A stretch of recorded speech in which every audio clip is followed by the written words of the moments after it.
A 3-year-old girl walked up to the most dangerous man in Seattle and asked him to fix her mother's door. She didn't know what he was. She only knew he looked like someone who could solve things. What happened next would destroy his empire, resurrect 2 broken lives, and force a man who had never once begged for anything to kneel. This is the story of Kang Min-jae, a mafia boss who fixed the wrong door and could never walk away from what waited behind it. If this story already has you, hit that like button right now. Drop your city in the comments. I want to see how far this one travels. The morning Amari Brooks changed everything, Kang Min-jae was standing outside in the cold deciding whether or not to have a man killed. It was a Tuesday, 6:43 in the morning. Seattle had not yet decided between rain and frost, and the sky above Beacon Hill sat heavy and colorless, pressing down on the row of aging apartment buildings like a fist that had lost the will to actually punch. Min-jae stood on the sidewalk in a charcoal overcoat that cost more than most people in this neighborhood earned in 3 months. His breath came out in short, even clouds. His phone was warm in his gloved hand. On the other end of the line, his head of Pacific operations, a wiry Korean man named Baek Soo-han, was finishing a report about a dock worker named Raymond Chu who had been skimming shipment manifests for 6 weeks. The amount was not significant. The principle was. "He has a wife," Baek said, not because it mattered to him, but because he had learned over 11 years that Min-jae sometimes wanted the full picture before he answered. "Does she know?" Unlikely. Min-jae said nothing. He watched a pigeon struggle with something frozen to the sidewalk grate near his shoe. The bird pecked twice, gave up, flew off. Smart animal. "Hold him," Min-jae said finally. "I'll deal with it Thursday." He ended the call. He had come to Beacon Hill for a different reason entirely. To inspect the block personally before finalizing a property acquisition that one of his legitimate holding companies was pursuing. 3 adjacent parcels. Old land, undervalued, sitting on top of a neighborhood the city of Seattle had been quietly marking for redevelopment for 4 years. Min-jae had known about the redevelopment timeline for 3 of those 4 years. That was the advantage of having men inside every room where decisions got made. He was not a sentimental man. He had not come here because the neighborhood reminded him of anything. He had come because the numbers made sense, and because he did not trust photographs of property lines. He was walking the perimeter of the 3rd parcel when he heard the door. Not heard it break, heard it try. The specific grinding protest of a door frame that had swollen and warped so badly that opening it had become a full-body negotiation. The sound came from the ground floor unit of the building directly to his left. A 4-story brick structure with a buzzer panel where half the names were written in marker on torn masking tape. The kind of building that looked like it had been managed by someone who had stopped caring long before the residents moved in. He heard the door loose. Then a woman's voice, low and strained, saying something he couldn't make out. Then the morning went quiet again. Min-jae looked at his watch. He should have walked on. He did not walk on, but only because a child came through the building's exterior gate at that precise moment. The main entry had been propped open with a brick, which was either negligence or desperation depending on who you asked, and the child was moving fast. Too fast.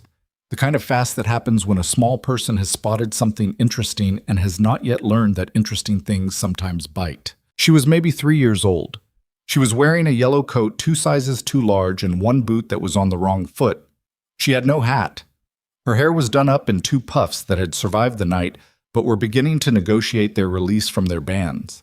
She crossed the distance between the gate and Min-jae's left leg in approximately 4 seconds, planted herself directly in front of him, and looked up.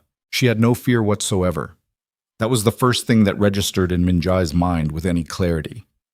Children in this neighborhood, in his experience, learned early to read adult faces and give certain kinds of men a wide berth. They learned it from their mothers, usually without words, just from the way their mothers' hands tightened and their pace changed. This child had either not yet been taught that lesson or had decided not to apply it. She looked at him the way children look at something they have decided belongs in their world. "Can you fix our door?" she said. Her voice was matter-of-fact, the voice of someone who asks for exactly what they need and finds waiting rude. "Mommy's scared." Min-jae looked down at her. Behind him, he heard the gate bang open again, and then footsteps, quick and sharp on the frosted concrete, and then a woman's voice.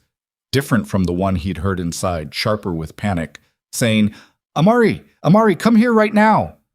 The little girl did not move. Min-jae looked up from the child. The woman crossing the courtyard toward him was young, late 20s, maybe 30, wearing the remains of what looked like a diner uniform under a too-thin jacket, her name tag still pinned to her chest. She'd worked a night shift.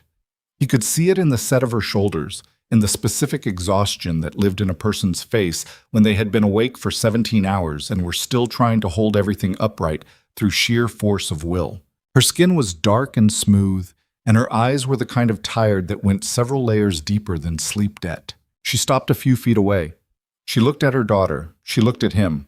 Her jaw was tight. She knew exactly who he was. He could tell from the way her hands had gone still at her sides. Not relaxed, but controlled. The particular stillness of someone who has decided that showing fear to a dangerous animal is the worst possible strategy. "I'm so sorry," she said. Her voice was even. "She got past me. Amari, come here." Amari did not come. He was still looking at Min-jae with complete expectation. Min-jae looked back at the woman. "Your door," he said. She blinked. Her chin came up slightly. "It's fine." "It's not. I didn't ask for your—" She stopped herself, recalibrated. He watched her do it. "It's our problem. We're handling it." "The frame is rotted," he said. "You can hear it from the street. A child could push it open. Anyone could." Something moved behind her eyes. Not gratitude. More like the particular anger of someone who knows they're right about the problem, but resents the messenger. "I know what the frame is," she said quietly. "I've called the landlord 8 times, sir." That last word sat in the air between them. She hadn't said it as a courtesy. She'd said it as a wall. Min-jae looked back at the little girl. Amari was still waiting, patient in the way children are when they have decided an adult has not yet understood the assignment. "I'll fix it tonight," Min-jae said. He wasn't sure why he said it. The words came out of him like something that had been waiting behind his teeth and found the gap when he wasn't watching. He did not examine them. He did not take them back. The woman stared at him. "You don't have to do that," she said finally. "I know." He put his phone in his coat pocket, nodded once at Amari, who gave him a single nod in return, satisfied, business concluded, and walked toward his car. He did not look back. His driver, a quiet man named Park, pulled the car up to the curb with the specific timing of someone paid to anticipate. Min-jae got in, sat back, and stared at the leather in front of him for a moment. "Sir?" "Beacon Hill," Min-jae said. "Pull the maintenance records for 4417 on the parcel register. I want to know who holds the property management contract on that building." "Which building?" "The one with the broken door." Park said nothing else. He pulled into traffic. Min-jae looked out the window. The little girl in the yellow coat was being carried back inside by her mother, one boot still on the wrong foot, looking back over her mother's shoulder at the sidewalk where he'd been standing. He turned away. He had a full day ahead of him. He did not think about the door again until 11 that evening. Her name was Naomi Brooks. He did not go looking for that information specifically. It came up as part of the property background that Beek's team pulled together in 4 hours. Tenant records, lease history, maintenance complaints, the whole picture of the building's management failures documented in increasing desperation across 14 months of written requests that had been systematically ignored. Naomi Brooks, 29. Originally from Tacoma. Moved to Seattle 3 years ago. Single mother, daughter, Amari Brooks, age 3. Currently employed at Palisade Diner, working the overnight shift Sunday through Thursday. Night differential paid an extra $220 a week. Before the diner, she'd worked as a waitress at 2 other places, one of which had closed. Before that, she'd been enrolled in an art program at a community college that she had withdrawn from after Amari was born. Min-jae read the file the way he read every file, flat, without editorializing. He noted that she had filed 7 formal maintenance requests in writing with the property management company, Cascadia Residential Holdings, LLC, and had received 4 non-responses and 3 boilerplate replies promising action within 30 business days. He noted that the heat in her unit had been flagged as intermittent on 2 separate service visits, with a note in the maintenance log reading Unit 1B, resident notified, repair pending parts, dated 4 months prior. He had seen worse files. He had seen files that described conditions significantly worse than rotted door frames and faulty heating. He had grown up in a file like that, technically, though no one had been writing it down at the time. He did not think about that. He called back at 9:15. Cascadia Residential Holdings, he said. Who owns it? Beck was quiet for 3 seconds, the length of time it took him to recognize that this was not a question he'd expected tonight. I'll find out. Is there a timeline? Yesterday. He arrived at 4417 Beacon Hill at 11:12 in the evening. He came alone, which was not something he did often anymore. He had come alone partly because he did not want to explain himself to anyone in his organization, and partly because bringing 4 armed men to fix a door at midnight seemed, even by his own standards, excessive. He had a toolbox. He had assembled it himself from a supply cache he kept in a storage unit in Soto, because Min Jae did not trust other people to bring the right tools, and he had in fact spent time in his 20s doing exactly this kind of structural work. In Seoul, in a different life. He knew what a rotted door frame looked like from the inside because he had repaired his mother's twice before he was old enough to drive. The brick was still holding the exterior gate open. He removed it. That was the first thing he did. He carried it to the edge of the property and set it against the building's foundation, away from the gate. Then he knocked on the door of Unit 1B. He heard movement, then silence. The particular silence of someone pressing themselves to a wall beside a door and waiting. It's Min Jae, he said to the door. He paused. The man from this morning. Another silence, longer this time. Then the door opened, which was more of a battle than a door opening should be. The wood scraping and resisting, the frame groaning, and Naomi Brooks stood there in an oversized sweatshirt and sweatpants, her hair wrapped, her expression carrying that same controlled stillness he'd read in the courtyard. She looked at the toolbox. She looked at him. You actually came, she said. Not quite accusation, not quite surprise, something in the middle. I said I would. She stepped back to let him in. The apartment was small. He'd known it would be small from the square footage in the records, 740 square feet, but the reality of it was different from the number. It was clean. That was the first thing he registered before anything else. Aggressively, painstakingly clean, in the way that spaces get when the person living in them understands that cleanliness is the only part of their environment they can fully control. The furniture was mismatched, but arranged with intentionality. A couch, a coffee table with a crayon drawing on top that he did not look at for long. A small kitchen where the light over the stove was the only thing on because the overhead fixture in the living room had a bulb out. He set the toolbox down by the door. I'll start with the frame, he said. The bolt housing is stripped on the lock side, and the lower hinge is pulling from the wall. How long has it been like this? She crossed her arms. 8 months. He crouched and examined the frame with a flashlight. The wood's rotten all the way through on the lower sill, he said. I can patch the frame tonight, replace the hinge mounts, reset the lock housing. But the sill needs to be replaced properly.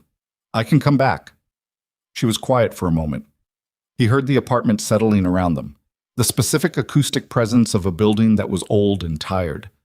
You don't have to come back, she said. The patch will hold for a few weeks, he said. Maybe. I'll call the landlord again. Min Jae looked at the maintenance log in his memory. He said nothing about what he knew and wasn't supposed to know yet. What's his response time been? She made a sound that was not quite a laugh. You mean when he actually responds? He began to work. He did not require conversation, and she did not offer it, and for a while the only sound in the apartment was the controlled noise of someone who knew what they were doing, taking a broken thing apart so it could be put back together properly. At some point, Naomi sat down on the couch and watched him. He was aware of it without acknowledging it. She talks to strangers, Naomi said eventually. I keep telling her not to. She doesn't listen.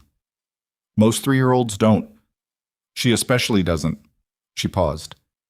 She saw you out there every morning this week. He looked up at that. Not every morning, he said. Wednesday, Thursday, Friday, she said, standing on the sidewalk, looking at the building. He held her gaze for a moment. I'm acquiring property on this block. You're buying up the block. Adjacent parcels, commercial interest. And ours? He looked back at the door frame. This building isn't part of the acquisition. It wasn't a lie. It wasn't the complete picture either. He made a note to revisit that later when he had more information about what Cascadia Residential Holdings was actually planning. They did not speak again for a while.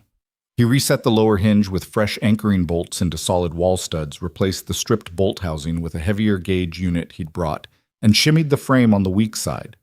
When he tested it, opening and closing it 4 times, it moved smoothly and closed flush, and the lock seated cleanly. It was a small thing. It should not have felt like anything. It felt like something. Naomi stood up and crossed to the door. She opened it herself, closed it, turned the lock, turned it back. Her face was controlled, but he could see the thing that lived behind the control. Something careful and suspended, like a person standing at the edge of a height, recalibrating. "Thank you," she said. The words were plain, no performance in them. "The sill," he said. I'll come back for it." She looked at him. "Why?" He picked up his toolbox. He looked at the crayon drawing on the coffee table, which he could now see was a picture of a tall figure in a dark coat standing next to 2 smaller figures. The taller figure had what might have been a toolbox in one hand. He looked away. "Because it needs to be done right," he said. He moved toward the door, stopped. "The overhead bulb is also out." "I know. You should fix that too. It's a safety issue."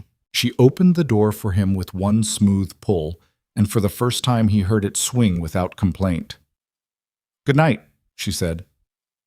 He stepped out. He stood in the courtyard for a moment after the door closed. The gate was in front of him, solid on its hinges.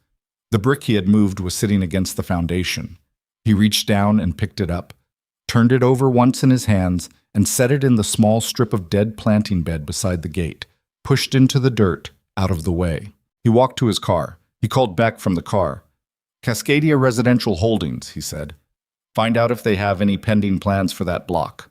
Redevelopment, sale, anything in motion." "Is this still about the acquisition?" Minjae looked out the window at the building getting smaller in the side mirror. "Yes," he said. The call came 3 days later. Beck laid it out in his flat, efficient way over the phone while Minjae was eating breakfast alone in the dining room of his house in Medina, which sat on the eastern shore of Lake Washington and cost $4.2 million, and felt, most mornings, like eating inside a photograph of a house. Cascadia Residential Holdings had quietly sold the building, along with 6 others on that block, to a development group called Meridian NW Partners 14 months ago. The sale had not been publicized. The tenants had not been informed. Meridian Northwest Partners was a subsidiary of a larger holding company with its principal offices in Phoenix, Arizona, and had been filing incremental permit applications with the city for the past 11 months, building toward a final approval that, once granted, would allow them to begin demolition on the entire block. The permit approval was expected within 60 to 90 days, which meant every family in that building had somewhere between 60 and 90 days before they received official eviction notices, which meant Naomi Brooks and her daughter had 60 to 90 days before someone knocked on that door Minjae had just fixed and told them they had 30 days to leave. Minjae set down his coffee cup. He was quiet for a moment. "Who is Meridian's local rep?" he said. "A man named Gordon Fitch, Regional Development Director, office in Belltown." "Does Fitch know about our Pacific Northwest acquisition interests?" "Not specifically. He'd know our holding company by name." "Good," Minjae said. "Set up a meeting. This week." "What should I tell him it's regarding?" Minjae considered. "Tell him we're interested in a partnership discussion." He ended the call. He stared at the lake through the floor-to-ceiling window. The water was gray and motionless this morning. The far shore was invisible in the overcast. He told himself he was moving on this because the property on that block was valuable and because he did not like being surprised by competing development interests in his own territory. He told himself that what happened to the tenants was an incidental consideration, a factor among factors, a data point to be managed rather than the reason he was picking up the phone. He was not sure he believed himself completely. He did not examine that uncertainty. He had a meeting in Belltown to arrange. The second time he came back to Beacon Hill, it was not for the sill. It was 9 days after the door repair, and the temperature had dropped overnight to 19 degrees. An unusual cold for Seattle, Not unheard of in January, but severe enough that the city's infrastructure responded with its characteristic mixture of alarm and helplessness. Roads were glazed. The news had that cheerful catastrophist energy it always got when weather events made people feel briefly important. He knew about it the way he knew about everything, ahead of time, through people who were paid to know. He knew that Amari was sick because Beck had mentioned it, which meant one of Min Jae's people, he didn't ask which one, was keeping eyes on the block for reasons that were now becoming difficult to categorize as strictly professional. He did not wait to be asked. He arrived at 4 in the morning with a pharmacy bag, a thermos of something that his housekeeper had prepared, a Korean broth recipe that Min Jae had given her from memory, from something his mother used to make, though he would not have said that to anyone, and 2 men from his organization who were also, in their non-criminal lives, certified HVAC technicians, which was the kind of versatility Min Jae had always valued in people. He knocked on the door of Unit 1B. Naomi opened it, still wearing the same sweatshirt. Her face was different this time. The control was still there, but thinner, worn through in places. There were shadows under her eyes that were new. She was holding a thermometer. She looked at him. She looked at the 2 men behind him. She looked at the pharmacy bag. "Who told you?" she said. "It doesn't matter," he said. "How high is the fever?" 101.4. "When did it start?" "Last night. The heat's been—" She stopped. He could see her computing whether this fell into the category of things she was willing to accept from him. He watched her work through it. "The heat went out around midnight. The super's not answering." Min Jae looked at the 2 men. "Start with the mechanical room." They moved. He stepped past her into the apartment. Amari was on the couch, wrapped in 2 blankets and a comforter, which was most of what the apartment appeared to contain in the way of bedding. Her face was flushed and her eyes were half open, that particular glazed quality that children get when their bodies are working on something significant. She looked at him with the same directness she'd had in the courtyard, undimmed by fever. "You came back," she said. Her voice was hoarse. "I told you I would. You fixed the door already." "There are other things that need fixing." She considered this with the gravity of someone running a serious philosophical inventory. Then she said, "Okay," and settled back into her blankets. Naomi stood behind him, not quite in the room. He set the pharmacy bag on the coffee table. "Children's acetaminophen, electrolyte packets. Mix them with water. Get her to drink as much as she will. There's also a vapor rub in there, chest and back." He paused. "The broth is in the thermos. It should still be hot." Naomi looked at the thermos. Something in her face shifted. Not softened exactly, more like a temporary lowering of something she'd been holding up a long time. "You made broth," she said. "Someone did. At 4 in the morning? Fevers don't observe business hours." She sat down on the edge of the coffee table across from her daughter. She looked at the pharmacy bag. She looked at him. And he could see her in real time, deciding something. Not about him specifically, but about the much larger question of what it meant to accept help from someone she did not fully trust, and was not sure she should trust, and was going to need to trust anyway, because her daughter had a fever, and her heat was out, and it was 19 degrees outside, and she was doing this alone. "Thank you," she said. Flat and precise. Not warm, not cold. He nodded. He went to the kitchen and checked the fixtures while they waited for the heat to come back on. He replaced the overhead bulb. He found, under the sink, a pipe coupling that was held together by what appeared to be several wraps of plumber's tape over a crack that had been there long enough to stain the cabinet floor brown. He took photographs. He did not say anything about them. By 5:40 in the morning, the heat was restored to the building. He knew this because one of his men knocked and told him, standing in the doorway. And because he could hear the system engage and feel, within a few minutes, the quality of the air in the apartment beginning to change. Amari had fallen asleep by then. The fever still present, but the acetaminophen beginning to work its quiet arithmetic. Naomi was sitting in the chair beside the couch, awake, watching her daughter breathe with the specific vigilance of a parent who has been frightened by something and is not yet willing to stop being vigilant. Min Jae picked up his coat. "I'll have someone check on the heat system tomorrow," he said quietly. "Make sure it holds." Naomi looked up at him. In the low light, her eyes were serious and unreadable. "You're going to tell me who told you she was sick," she said. It was not a question. "Probably not," he said. She held his gaze. He held hers. Neither of them said anything for a moment. "She talks about you," Naomi said finally. "Every day. She told her daycare teacher that the tall man fixed our door." He said nothing. "She told her his name was Mr. Fix-It." Something moved through him. He could not have named it precisely. He was not practiced at naming things that moved through him. He zipped his coat. "I'll be back about the sill," he said. He let himself out through the door that now opened and closed like a door was supposed to. Outside, the sky was just beginning to lighten at its edges. His men were waiting by the car, their breath visible in the bitter cold, patient in the way men who work for him learn to be patient, without questioning and without comment. He stood on the sidewalk for a moment. The building was quiet, every window dark except one. He got in the car. But Gordon Fitch had the particular energy of a man who had spent his entire career turning other people's homes into spreadsheet line items, and had developed, through years of practice, an immunity to the specific kind of discomfort that this work generated in people with functioning consciences. He was 51, tan from a recent Phoenix trip, in a suit that fit expensively and a tie that did not match it. He shook Min Jae's hand in the conference room of his Belltown office with the handshake of someone who had been told, at some point in his career, that a firm handshake projected authority, and had been applying this advice with religious devotion ever since.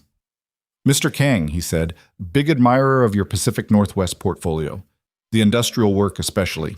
Min Jae sat down. Beck sat beside him. The two men Fitch had brought sat across from Beck. "The Beacon Hill block," Min Jae said, without preamble. Fitch recalibrated without showing it, the slight pause, the microscopic adjustment of his smile. "You've done your homework." "I always do." "What's your timeline to approval?" Fitch looked at his associate, who looked at a tablet. "We're anticipating final permit clearance in 60 days, give or take." "And after clearance?" "We issue 30-day notices, begin vacant possession in sequence. The plan is mixed use, 18 stories, ground floor retail, residential above." "How many units in the current buildings?" Fitch blinked. "Across the block? 41 occupied units." "41 families?" 41 units, Fitch said, with the smooth correction of someone who has trained himself to prefer the noun that doesn't have a face. Min Jae looked at him for a long moment. "I want to discuss acquiring your position in the development," he said. Fitch's expression moved from polite to interested in a way that was almost imperceptible. Almost. "We're not looking to exit the project. You'll want to hear the number first," Min Jae said. Fitch leaned back. The number Min Jae named was 30% above Meridian's projected profit on the completed development. He knew this because he knew exactly what they had modeled and exactly what their margins looked like. He knew this the same way he knew everything that happened in rooms he was not physically present in, because he had spent 20 years building a network of people who ensured he was never entirely absent from any room that mattered. Fitch was quiet for a moment, then he said, "That's a significant number. I don't waste your time with small numbers. What would you want in exchange?" "The existing tenants stay," Min Jae said. "All 41 units. Whatever redevelopment happens on adjacent parcels, I'll handle that. But the residential building at 4417 and the 3 adjacent residential buildings, those don't move. Lease agreements are honored. Rent caps at current rates for 5 years. Fitch stared at him. The expression on his face was not disbelief. It was the more specific bewilderment of a man who had built a career on the assumption that everyone in his industry wanted the same things he wanted and could not fully process the evidence to the contrary. "You want to buy our position," Fitch said slowly, "to protect 41 tenant agreements." "I want to buy your position," Min Jae said, "because the property is valuable and your development plan is short-sighted, and my team can generate significantly better long-term returns on this location without displacing anyone. The tenant agreements are a condition because displacing 41 families who have lived in those buildings for an average of 7 years is unnecessary and generates the specific kind of community friction that affects property values citywide. It is, as you people like to say, not good for business." Fitch looked at his associate. His associate looked at his tablet. Min Jae waited. He had the patience of someone who had learned a long time ago that the person who speaks first in a silence almost always loses. "We'd need to run this by Phoenix," Fitch said. You have 48 hours, Min-jae said, and stood. Beck stood with him. They walked out. In the elevator, Beck said nothing for 11 floors. Then, the profit margin you offered doesn't work unless we restructure the Soto lease agreements.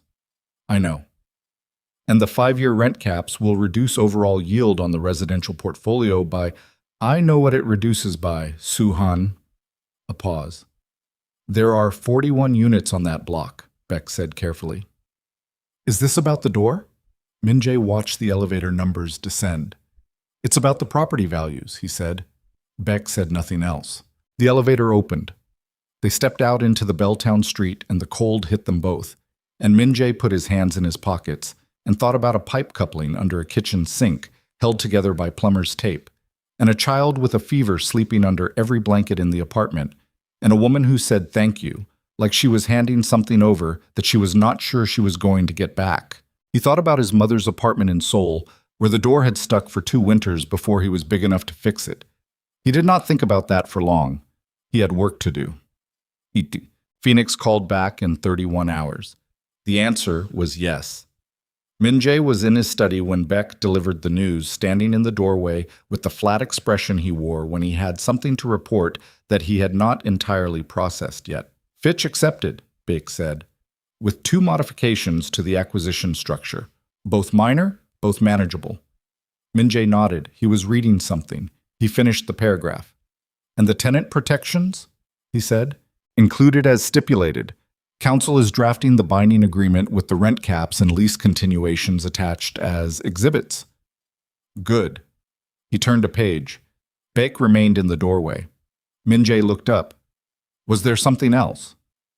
Beck's expression shifted through something complicated, the face of a man who worked for someone he understood professionally and understood less and less personally with every passing week. Amari's fever broke, Beck said. As of this morning. The check-in you requested. Our man confirms she's back to normal. Min-jae looked at him. Thank you. Beck left. Min-jae set down the document he had been reading and sat back in his chair and looked at the window and the lake and the gray sky and said nothing for a while. In his study, on the desk, there was no decoration except the documents he was working on.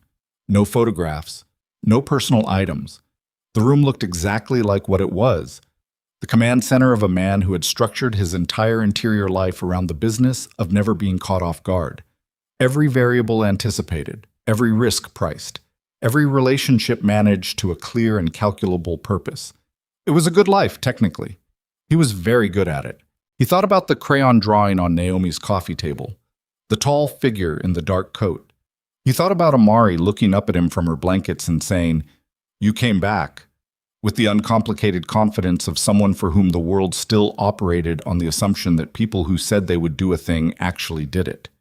He was not sure when he had last been in the presence of anyone who assumed that about him. He closed the document. He called Beck back. "The sill repair," he said. "I'm going back next week." "Should I arrange a team?" "No," he said. "I'll go alone." Beck was quiet for a moment. Then, "Sir, we have the Chu situation on Thursday, and the harbor meeting Friday, and the Nakamura account is—" "I know the schedule," Min-jae said. "I said next week." Another pause. Longer. "Yes, sir," Beck said. Min-jae ended the call. He sat in his empty house on the edge of a gray lake and did not examine what he was feeling. He had not examined his own feelings in years, and he was not planning to start now. But the fact of the thing was there regardless of whether he looked at it, solid and inconvenient and already, in some way he could not yet articulate, inevitable. The little girl with the yellow coat had asked him to fix a door. He had fixed the door. And now, 3 weeks later, sitting alone in a $4 million house that felt like a photograph of a house, Kang Min-jae was beginning to understand, with the slow and slightly alarming clarity of a man who has just discovered a crack in a wall he thought was structural. That what he had actually agreed to fix, the moment he said, "I'll fix it tonight," to a 3-year-old who wasn't afraid of him, was not a door at all. That understanding sat in his chest like the beginning of something. He did not know yet what it was the beginning of, but he did not sleep well that night. And for the first time in a very long time, it was not because of anything to do with his empire. The sill repair took 4 hours. Min-jae came back on a Tuesday, the same day of the week as the first time, which he told himself was coincidence and which was not coincidence. He came at 7 in the evening after the workday had done what it needed to do to him. The Chu situation resolved, Raymond Chu relocated to a position in the Vancouver operation where he could be watched more carefully and his skimming tendencies redirected into something productive. The harbor meeting completed, the Nakamura account restructured. He had done a full week's worth of decisions by 4 in the afternoon and still had the specific restless energy of someone whose mind did not know how to downshift. He came with lumber this time, pre-cut sill stock that he had measured from the photographs he'd taken. He came with a proper moisture barrier and a tube of exterior sealant and a new threshold plate because the old one was bent and had been letting cold air in along the bottom edge for what looked like at least 2 winters. Naomi opened the door when he knocked. She was dressed differently this time. Not a uniform, not sweatpants, dark jeans, a burgundy pullover, her hair was down. He registered all of this in the way he registered everything. Quickly, neutrally, filed. She looked at the lumber. "You measured," she said, "from photographs." She stepped back. "Amari's been asking if you were coming." He came inside. Amari was at the kitchen table doing something with crayons that required her complete concentration and a furrowed brow of absolute authority. She looked up when he entered, assessed him once, and returned to her work with the dismissiveness of someone who had been expecting him and did not intend to make a production of it. "Hi," she said to her drawing. "Hi," he said to the room. He got to work. The sill replacement was more involved than the frame repair had been. He had to pull the old threshold, which resisted the way all things resist when they have been left too long in a bad situation and have calcified around it. He worked carefully, methodically, the way his hands remembered from 20 years ago without being asked to remember. Naomi made tea. She did not offer to help with the work, and he did not suggest she should. They existed in the apartment in parallel, which was its own kind of language. At some point, Amari relocated from the table to the floor directly beside him, where she sat with her crayons and drew things, and occasionally provided commentary on what he was doing in the form of questions he answered briefly and seriously, because she asked them that way. "Why is the wood soft?" "Because water got into it and stayed." "Why did the water stay?" "Because no one fixed the seal. Water goes where it finds a gap." She considered this. "Like cold air?" "Exactly like cold air." She nodded, apparently satisfied, and drew something new. Naomi was watching this from the kitchen doorway with a mug in both hands and an expression that she thought was neutral but wasn't quite. He caught it in his peripheral vision and did not comment on it. By 9 o'clock, the sill was in, sealed, the new threshold plate mounted flush and clean, the door swinging and locking as precisely as something brand new. He had also, while he was in there, replaced the pipe coupling under the sink, which he did without announcing it, and which Naomi only noticed when she heard the water running and came into the kitchen to find him with his arm under the cabinet. She stopped in the kitchen doorway. "That's not the sill," she said. "It was going to crack by spring," he said, from under the cabinet. "Probably sooner." A silence. "You took pictures under my sink." "The coupling was in the frame of a photograph I took of the door hardware." Another silence. Different quality. "Min Jae." He stopped. She almost never used his name. He came out from under the cabinet and sat up on his knees and looked at her. She was leaning against the door frame with her arms crossed, and the expression on her face was not anger exactly.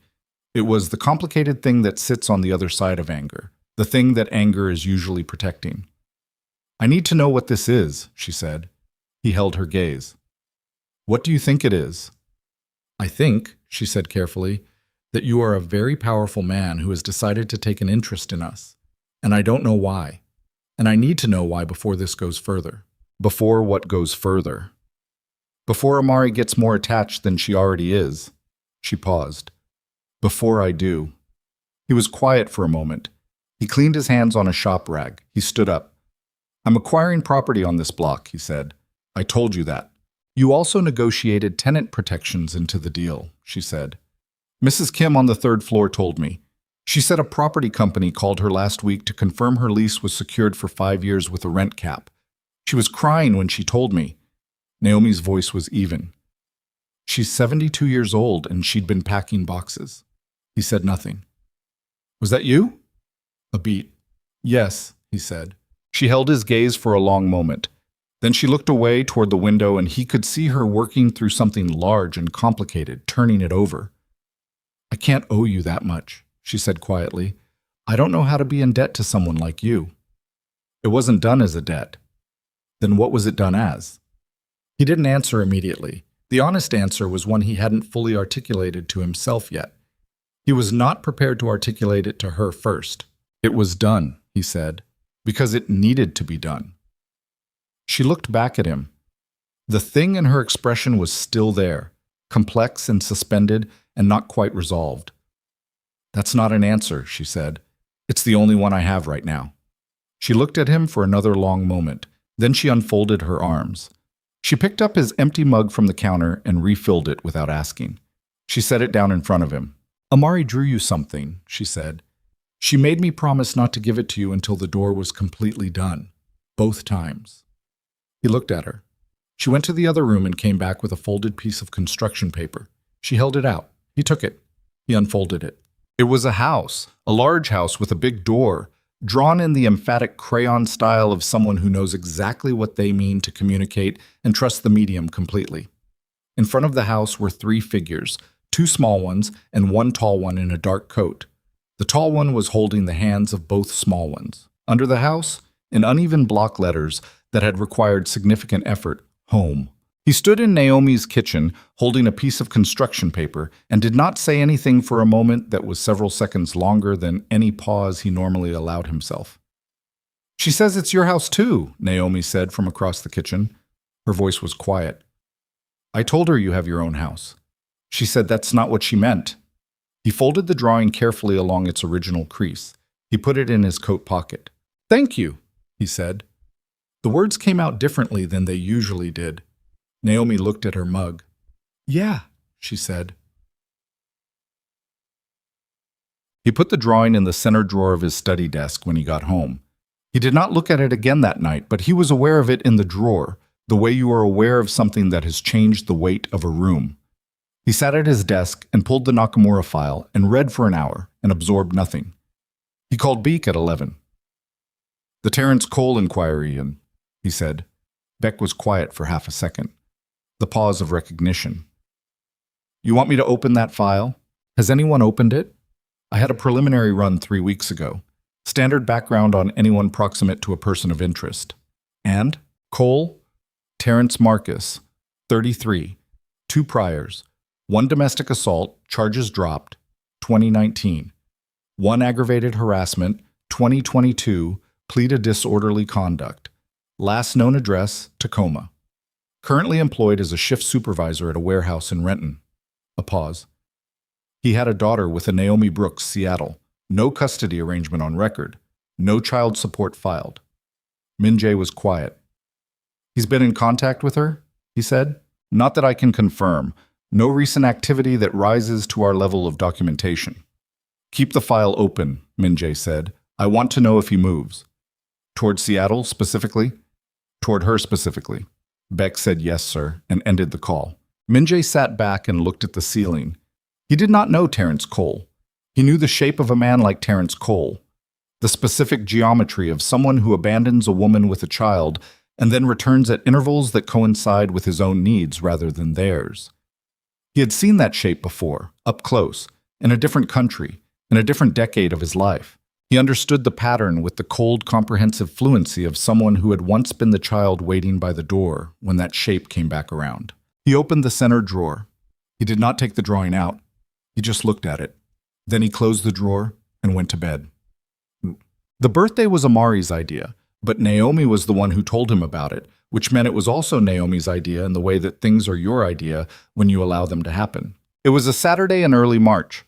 Amari had decided that Min Jae needed a birthday party. She was uninterested in the question of whether it was actually his birthday. In her cosmology, a birthday party was something you gave to someone because you wanted them to feel celebrated, and the calendar was merely a bureaucratic obstacle. Naomi had relayed this reasoning to him over the phone, the first time she had called him, rather than him appearing at her door, with the careful neutrality of someone presenting information and waiting to see what you did with it.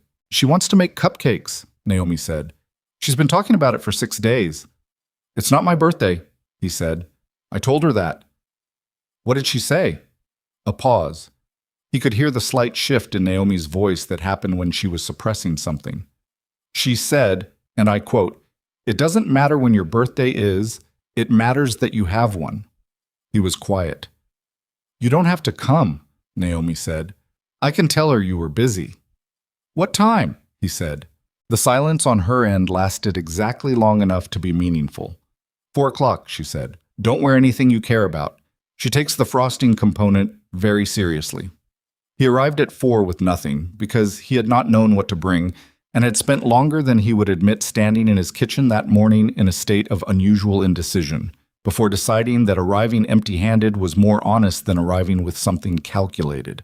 He had been to thousands of rooms in his life. Boardrooms, back rooms, rooms where men decided things that other men would spend years recovering from. He had never in his adult life been nervous walking into a room. He was slightly nervous walking into Naomi's apartment, which he noted with the detached bewilderment of someone observing a malfunction in machinery they had believed to be reliable. Amari opened the door before he knocked. She had been watching for him. She was wearing an apron that came to her ankles and had frosting on her left cheek, and the expression of someone who has been in charge of a project and is prepared to give a full briefing. "You're here," she said. "We made vanilla. I wanted chocolate, but Mommy said chocolate is for regular birthdays." She grabbed his hand and pulled. "Come see." The apartment smelled like warm cake, and something underneath it, butter and vanilla and the specific domestic warmth of a kitchen that had been in use all afternoon. Naomi was at the counter when he came in, frosting a cupcake with the focused expression of someone who was going to get this right, or else. She was wearing a yellow apron and had a smear of frosting on her forearm that she hadn't noticed. She looked up when they came in. "She grabbed you," Naomi said. "She did." "I told her to let you knock." She looked at Amari. "What did I tell you?" Amari was already pulling him toward the counter. "She said let you knock. I forgot." "You didn't forget." "I was excited." Naomi looked at him with the slightly overwhelmed expression of someone who was responsible for this small tornado and loved her completely. "Welcome to my life," she said. They made a mess of the frosting. Amari supervised this process with absolute authority, assigning quantities and colors and rotating the cupcakes on the plate for evenness. She sang a version of the birthday song that incorporated several improvisations on the original material. She made Minjae wear a paper crown that she had made herself and decorated with marker, which he accepted without comment and did not remove. He sat at Naomi's small kitchen table in a paper crown and ate a cupcake that had too much frosting and was exactly right. And Amari sat across from him with her chin in her hands, watching him eat with the proprietary satisfaction of someone who has given a gift and gotten the correct reaction. Naomi sat beside Amari and watched Minjae over the rim of her mug and said very little. At some point, Amari climbed into his lap. Not tentatively, just climbed up and settled in as though this was an established arrangement, folded herself against his chest, and picked up her cupcake and kept eating. He did not move. He did not know what to do with his hands for a moment. Then he rested one of them on her back, lightly, because she was a child and she was there, and it would have been strange not to. Naomi was watching. He met her eyes over Amari's head. She did not look away. Neither did he. There was something in the space between them that had been building for weeks and was now, in this small kitchen with flour on the counter and a paper crown on his head, and a 3-year-old eating a cupcake against his ribs, pressing forward to a point that couldn't be called back. She looked down at her mug first. He looked at Amari's hair.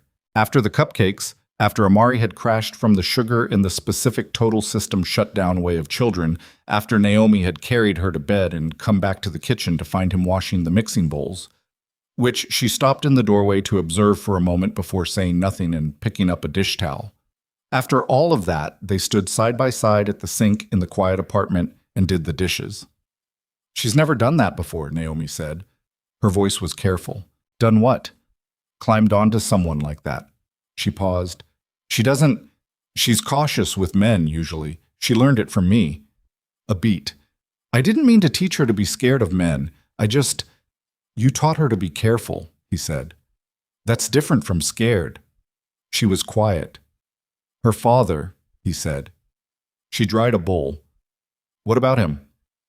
Has she seen him recently?" The pause was a fraction too long. Why are you asking that? She said. He handed her another bowl. Because she didn't learn to be cautious from nowhere. Naomi dried the bowl. Her movements were steady, but he could feel the quality of the air in the kitchen changing. Terrence hasn't been around, she said. Not for over a year. She set the bowl down. How do you know his name? He kept washing.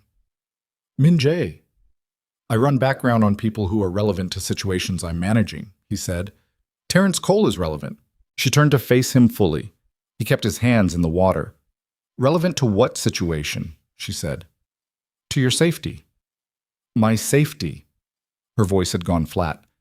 You ran a background check on my ex. Yes. She said nothing for a moment. He could hear her working through it. You're not a building manager, she said. You're not my... She stopped. You can't just run background checks on people connected to me because you've decided we're your responsibility. That's not the decision I made. Then what decision did you make? He pulled his hands from the water. He dried them. He turned and looked at her, and she was standing very close, and the quality of her anger was the particular kind that had fear underneath it. Not fear of him, he understood that clearly, but the more specific fear of a woman who had already paid a very high price for trusting the wrong person and was not prepared to pay it again. I made the decision, he said, that you and Amari matter to me. I don't have better language for it than that. I'm not... He paused. I'm not practiced at this, at whatever this is. But I'm not going to pretend the decision isn't made. She looked at him for a long time. You know what you are, she said quietly. Not accusation. Fact. Yes. What you do. Yes. And you think that's... She stopped.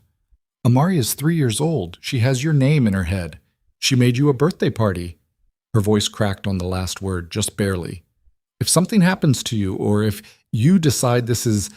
If you just leave, I won't leave, he said. You don't know that. I know that I've never said that to anyone in my life, he said. I'm saying it to you. The kitchen was very quiet. The building made its nighttime sounds around them. Amari was asleep in the other room, behind a door that now opened and closed properly. Naomi looked at him. She looked at him for long enough that he could feel the decision she was making, the specific weight of it, the understanding that she was standing at the edge of something and that stepping back was still possible, and that she was not going to step back. Okay, she said, quietly. The word was very small and meant something enormous. He nodded. She turned back to the sink and they finished the dishes and the conversation moved to other things.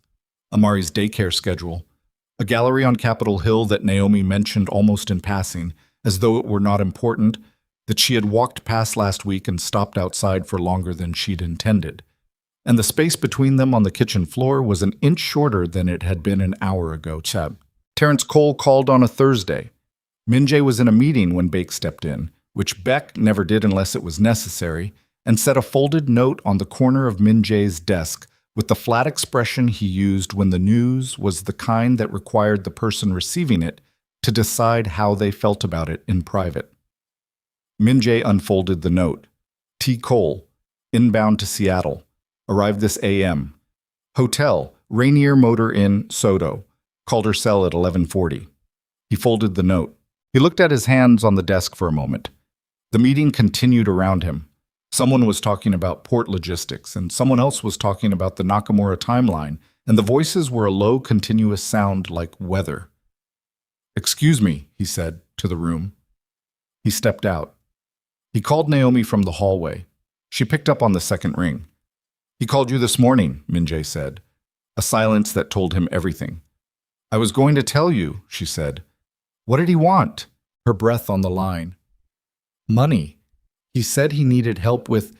It doesn't matter what he said. I told him no. He's in Seattle. I know.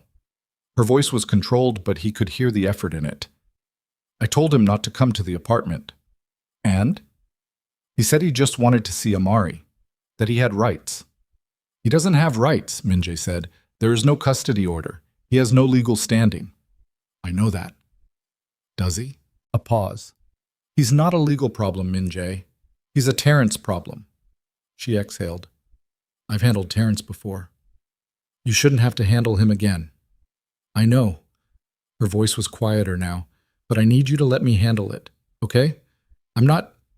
I'm not a situation you manage. This is my life. This is my daughter. I need to be the one who deals with this. He stood in the hallway of his office building with the phone against his ear and the cold certainty moving through him that she was right and that he was going to agree to what she was asking and that something was going to happen anyway. Call me, he said. If anything changes, I will. Naomi. I will, she said, more firmly. I promise. He went back into the meeting.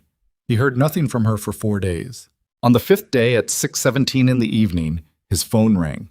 It was one of his men, not Beck, one of the men whose job it was to watch the block, to know when things on the block changed. Sir, the man said, there's a situation at the diner. Min-jae was already standing. She's okay, the man said quickly. She's okay. But Cole showed up at her workplace. It got physical. She's outside on the sidewalk now. She's on her phone. She looks... Min-jae was already moving through the building, already in the elevator, already calculating the distance from Medina to the diner in Beacon Hill at 6:17 on a Thursday with eastbound traffic on the 520. 17 minutes. Possibly 12 if Park drove it the way Min-jae was about to tell him to drive it. Don't let him leave, Min-jae said into the phone. Sir, don't let Terrence Cole leave that block. I don't care how you do it. Do you understand me? A pause. Yes, sir, the man said. Min-jae got into the car. Park looked in the rearview mirror and read his employer's face with the accuracy of 11 years of practice and pulled into traffic without being told, taking the route he knew Min-jae would want, pushing the speed precisely to the line of what was possible.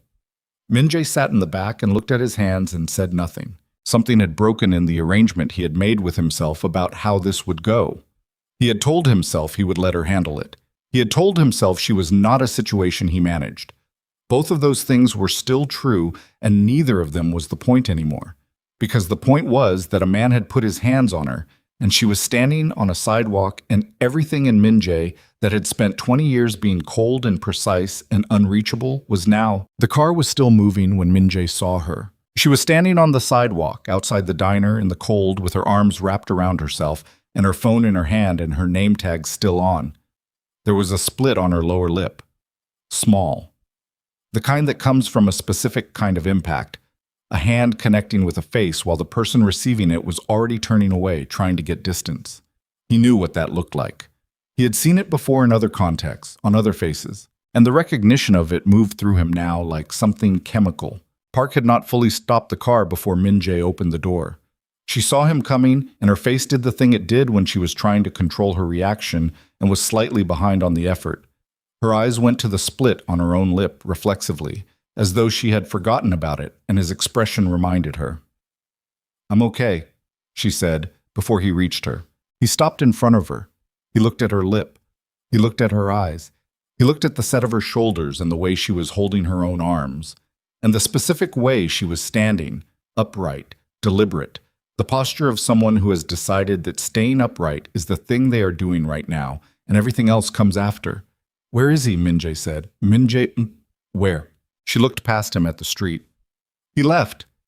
He walked toward Rainier. He's gone. She swallowed. I'm okay. I need you to hear me say that. He heard her say it. He also looked at her lip. He hit you, he said.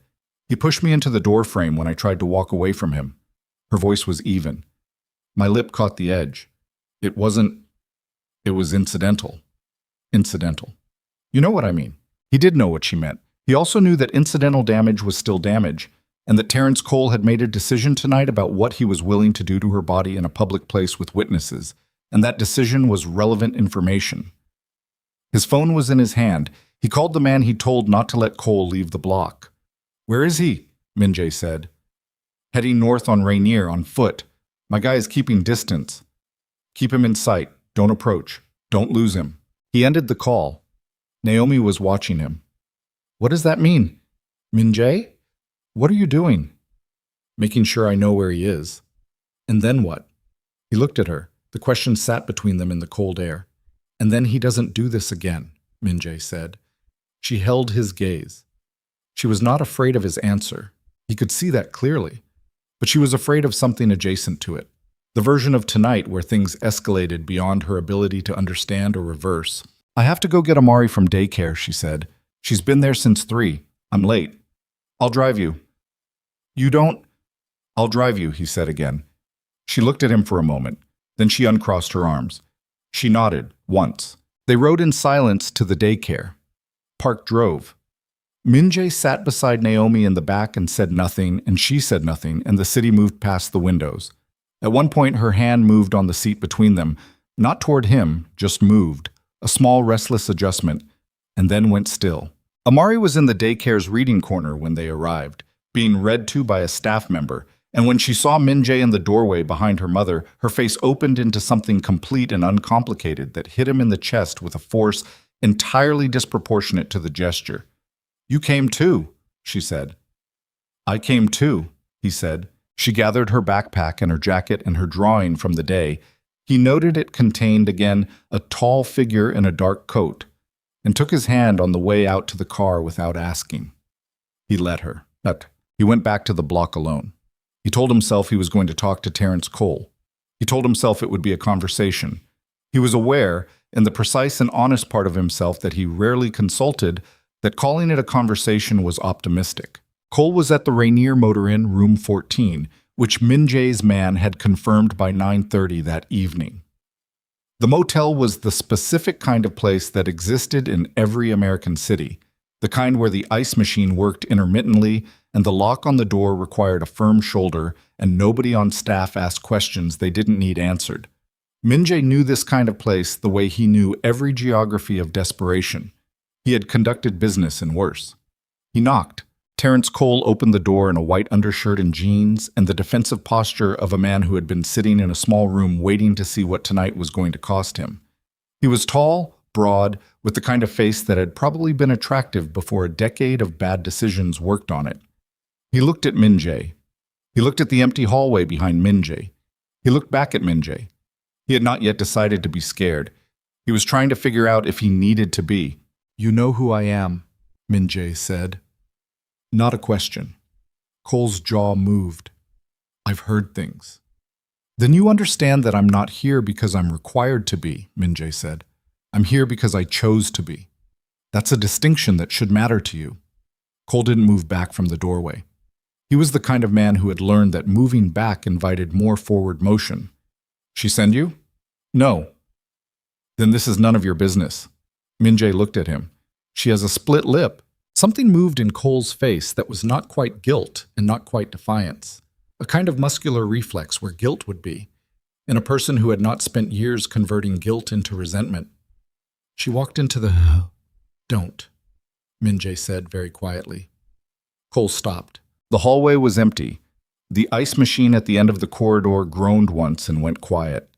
Min-jae stood in the doorway of room 14 and looked at Terrence Cole with the specific quality of attention he reserved for men who needed to understand something and were going to understand it tonight regardless of their preferences.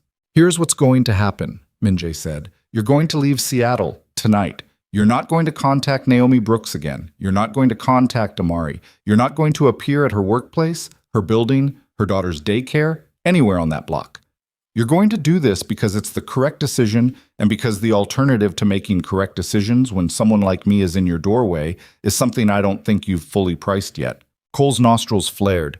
He was doing the arithmetic. Min-jae could see it happening. The calculation of whether he was the kind of man who could push back on this and what that would cost him, and whether the thing he was protecting was worth the cost. I have rights, Cole said. To my daughter. File for them, Min-jae said. Through the courts, with a lawyer.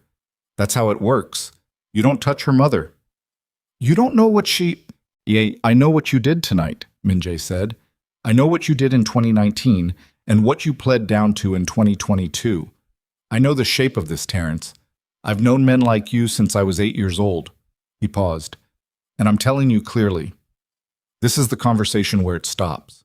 Whatever comes next, this is the last time I'm in a doorway talking. Cole stared at him. A long moment passed. Something went out of Cole's face. Not dramatically, not the way it happens in movies with a single breaking point. More like a slow structural leak, the specific way a man deflates when he runs the numbers and finds they don't work in his favor. Fine, Cole said, flat, resentful, rerouting. Tonight, Min-jae said. Fine. Min-jae turned and walked back down the hall. He did not look back. He told himself that was the end of it. He was wrong. It was Baek who found out first. That was how it always went. Baek, whose value to Min-jae was not that he was loyal, but that he was thorough, who understood that the information Min-jae most needed was always the information Min-jae was least positioned to find for himself. He came to the house in Medina on a Saturday morning 3 weeks after the motel. He came in person, which was itself the signal. Baek conducted everything over encrypted lines or in secured rooms. When Baek came to the house, it meant the information required a face in the room. Min-jae was in the kitchen when Baek arrived. He was making coffee. This was, he recognized dimly, a thing he now did on Saturday mornings, because the previous 2 Saturdays, Naomi and Amari had been here, and he had made coffee while Amari constructed elaborate scenarios on his kitchen floor with the set of small animal figurines she had decided lived at his house. He was aware that making coffee alone at 8 on a Saturday had a quality it hadn't had before, which was the quality of missing something. He poured Baek a cup. Baek sat down at the kitchen island. He had a folder. He set it on the counter and did not open it immediately, which was another signal. The harbor accounts, Baek said. The Nakamura restructure. Min-jae set down his cup. What about it? The restructure generated a documentation trail. The new routing through the Soto accounts, it's cleaner than the old system, which was the point. He paused. But the documentation trail runs through 3 shell entities that are traceable, with the right methodology, back to Min-jae Kang personally, not to a holding company, not to a subsidiary, to you. Min-jae was quiet. How traceable, he said. With a federal forensic accountant and a subpoena, traceable. Baek's voice was entirely flat. It's a 2-year process minimum, but if someone decided to start pulling that thread, who pulled it? Baek opened the folder.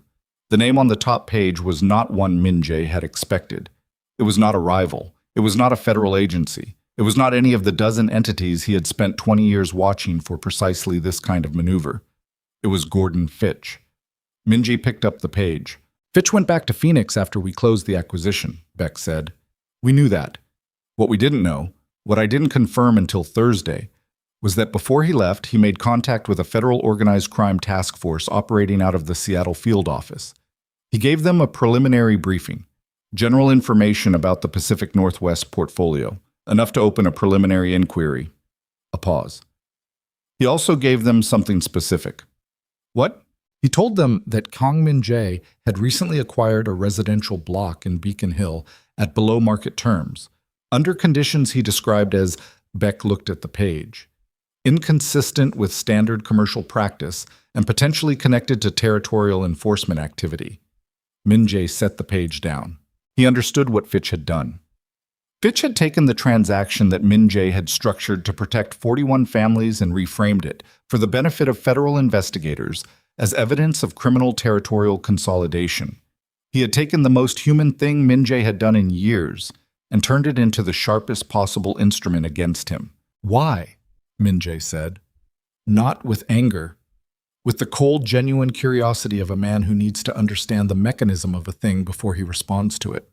Meridian Northwest Partners filed for a competing development permit last week on 3 parcels in Capitol Hill, Baek said. Parcels adjacent to properties Min-jae Holdings currently owns. If we're under federal inquiry, even preliminary, our permit applications are delayed. Our financing partners pull back. Meridian walks into a clear field. He paused. Fitch didn't exit the deal because he liked our number. He exited it because Phoenix found a better angle. Min-jae stood at his kitchen counter and looked at the folder. He thought about the meeting in Belltown. Fitch's handshake. The particular smile of a man who had been told that confidence projected authority. He thought about the 48 hours Phoenix had taken to respond. Not hesitation, he understood now. Calculation. They had spent those 48 hours not deciding whether to accept, but building the architecture of what came next. The task force, Min-jae said. What's the status? Preliminary. They haven't opened a formal investigation. They're building a predicate. The documentation trail I described, If they find it before we restructure it, that's their predicate. How long do we have? To restructure the accounts? 6 weeks, maybe 8. Beck's voice carried the specific weight of someone about to deliver the portion of the information that was hardest. There's something else. Min Jae looked at him. Fitch's briefing to the task force included personal information, Beck said. He described the Beacon Hill acquisition as connected to, quote, a personal relationship with a local resident. He named her. A pause. They have Naomi Brooks' name in a federal file. The kitchen was completely quiet. Min Jae heard his own breathing. They'll approach her, he said. They may already have, Beck said. I don't know yet. If they're building a predicate, talking to people in proximity is standard procedure. They'll frame it as routine. They'll tell her they just have a few questions. Min Jae turned and looked out the window at the lake. The water was gray. The far shore was invisible. Everything was the same as it had been 15 minutes ago, and nothing was the same. He thought about Naomi at the kitchen sink saying, "You know what you are." He had said yes. He had meant it as honesty. He had believed in the specific arrogance of someone who has managed every variable for 2 decades, that honesty was the same as protection, that naming the thing clearly was the same as containing it. It was not the same. She doesn't know anything, Min Jae said. His voice was very quiet. She doesn't know any details of the operation. She can't. It doesn't matter what she knows, Beck said. It matters what questions they ask her. And it matters. He paused. The pause had a shape that Min Jae already understood before Beck finished the sentence. It matters how she answers them if she decides she needs to protect herself and Amari. Min Jae turned back from the window. He looked at Beck. She would never, he started. She's a single mother, Beck said. Flat, not cruel, just the arithmetic. With a 3-year-old daughter, if federal agents sit across from her and explain what proximity to your organization means legally, what it means for custody, for her apartment, for her job, she's going to make the decision any person in her position would make. He held Min Jae's gaze. I'm not saying she would lie. I'm saying the truth she knows could still damage you. And I'm saying she has every reason to tell it. Min Jae stood in his kitchen and felt the specific quality of a thing he almost never felt. The sensation of a situation that had moved outside the boundaries of what he could manage with money and intelligence and men who did what they were told. He had walked into Naomi Brooks' life with a toolbox and a promise and the private certainty that he could protect her from everything, including himself. He had been wrong. He had brought the thing she needed protecting from directly to her door. He had put her name in a federal file.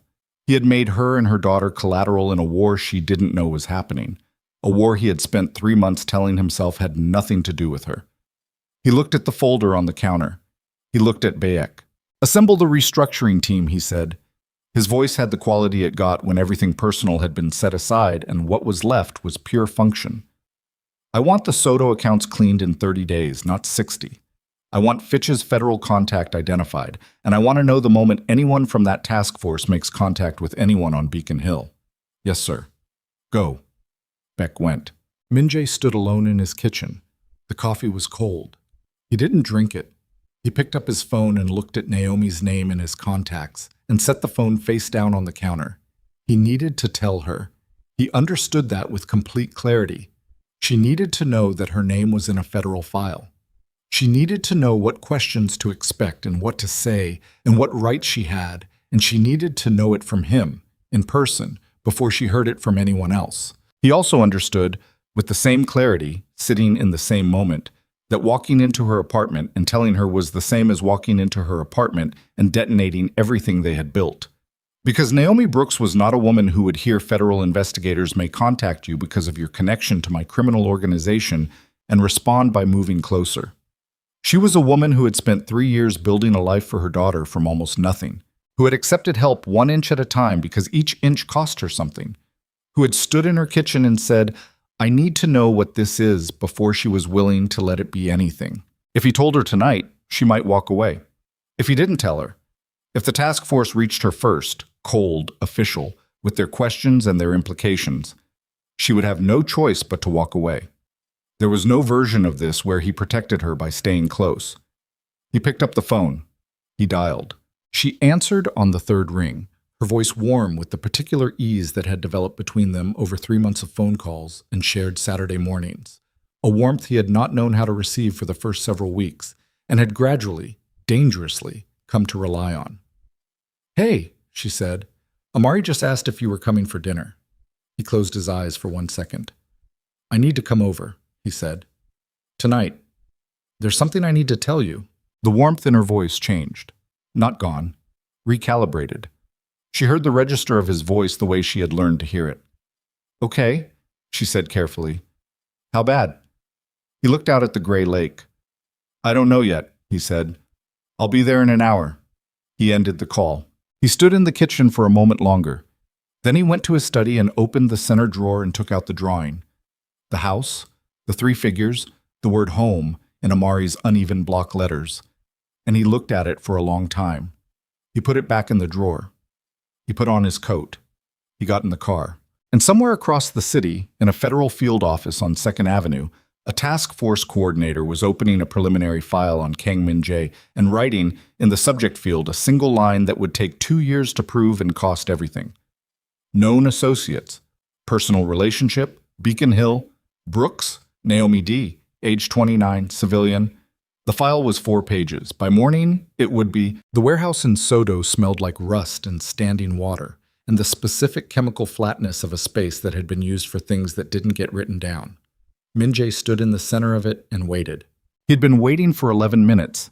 He knew this because he had looked at his watch when he arrived and had not looked at it since. And his internal clock, which had never failed him, told him 11 minutes had passed. The 2 men behind him, Baek and a man named Cho, who was large and quiet and had worked for Min-jae for 8 years, were also still. They knew how to be still. It was one of the things Min-jae valued in people. The man they were waiting for arrived through the side door at minute 13. His name was David Lim, 44 years old, 2nd-generation Korean-American, born in Portland, built his operation in Seattle over the course of a decade by being exactly patient enough and exactly ruthless enough, which was a combination Min-jae recognized because he had built his own operation the same way. Lim ran distribution across the Eastern Corridor, pharmaceuticals mostly, moving through legitimate logistics infrastructure, the kind of operation that was difficult to see unless you knew what you were looking at. Min-jae had known what he was looking at for 3 years. He had left Lim alone for 3 years because the corridor was Lim's, and the agreement between them, unwritten and therefore binding in the way that only unwritten agreements are, had been clear. 3 weeks ago, someone operating under Lim's network had begun moving into Min-jae's western distribution points. Not aggressively, incrementally. The way you test ice. Small steps, watching for cracks. And 2 days ago, someone had followed Naomi home from the gallery opening. Not Lim personally. Min-jae did not think it was Lim personally, but the car had been registered to a logistics company that sat 3 layers inside Lim's structure, and Min-jae had done the math himself, in his study, at 2 in the morning, and the math had come out the same way 3 times. Lim came in with 2 men of his own. He was shorter than Min-jae remembered from the one prior meeting they'd had 4 years ago at a neutral location in Bellevue. He was dressed casually, dark jacket, no tie, and he moved with the careful ease of someone who had decided before walking in the door exactly how he wanted this to go. He stopped 10 feet away. "Kang," he said. "Lim," Min-jae said. The 2 men looked at each other across the warehouse floor. The overhead fluorescents were industrial and merciless, the kind of light that showed everything. The set of a jaw, the quality of a man's stillness, whether his hands were where they appeared to be. "You picked a dramatic setting," Lim said. "I picked a private one," Min-jae said. "The distinction matters to me." Lim tilted his head slightly. "You said you wanted to talk." "I do." Min-jae kept his hands loose at his sides. "Your trucks have been running the Ballard route for 3 weeks. My trucks run a lot of routes. Not that one. Not until 3 weeks ago." Lim's expression didn't shift. He was good. Min-jae gave him that. "Supply chain adjustments. The Aurora corridor had—" "Don't," Min-jae said. The word was quiet. It landed like something dropped from height. Lim closed his mouth. "I'm not here to negotiate a lie," Min-jae said. "I'm here to tell you directly, one time, so that there is no misunderstanding between us about what I understand and what I will not accept." He paused.